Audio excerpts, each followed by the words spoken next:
ಯಾದಗಿರಿ ಜಿಲ್ಲೆ ಹುಣಸಗಿ ತಾಲೂಕಿನ ಶ್ರೀ ಹಳ್ಳದ ಆಂಜನೇಯ ದೇವಸ್ಥಾನದಲ್ಲಿ ಶ್ರೀ ಹನುಮಾನ ಭಕ್ತರಾದ ವೀರೇಶ್ ಹೂಗಾರ್, ನಾಗರಾಜ್ ಚಿಂಚೋಳಿ, ಮಲ್ಲಿಕಾರ್ಜುನ್ ಬಿರಾದರ್ ಅವರು ಪ್ರಥಮ ವರ್ಷ 5 ದಿನಗಳ ಕಾಲ ಶ್ರೀ ಹನುಮಾನ ಮಾಲಾ ಧರಿಸಿ ವ್ರತ ಆಚರಣೆ ಮಾಡಿ 575 ಮೆಟ್ಟಿಲುಗಳಿರುವ ಕಿಷ್ಕಿಂಧದ ಅಂಜನಾದ್ರಿ ಪರ್ವತಕ್ಕೆ ಪಾದಯಾತ್ರೆ ಮಾಡಿದರು. ತದನಂತರ ಹೂವು, ಹಣ್ಣು, ಕಾಯಿ, ಕರ್ಪೂರವನ್ನ ನೀಡಿ ಶ್ರೀ ಹನುಮಾನ ದರ್ಶನ ಪಡೆದು ಮಾಲೆ ವಿಸರ್ಜನೆ ಮಾಡಿದರು. ನಂತರ ಮಾತನಾಡಿದ ಅವರು, ಮಾಲೆಯನ್ನ ಧರಿಸುವುದರಿಂದ ನಮಗೆ ಬರುವಂತಹ ಅನೇಕ ಕಷ್ಟ ಕಾರ್ಪಣ್ಯಗಳು ದೂರಾಗುತ್ತವೆ, ಸುಖ, ಸಮೃದ್ಧಿ, ನೆಮ್ಮದಿ ಪ್ರಾಪ್ತಿಯಾಗುವುದು ಎಂದು ತಮಗಾದ ಅನುಭವವನ್ನು ವಿವರಿಸಿದರು.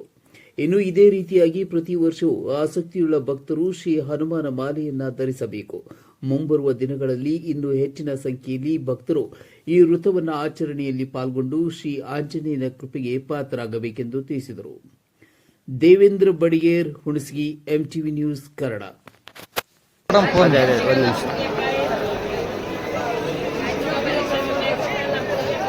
ಸಣ್ಣ ಸಣ್ಣ ಏನಾಗಲ್ಲ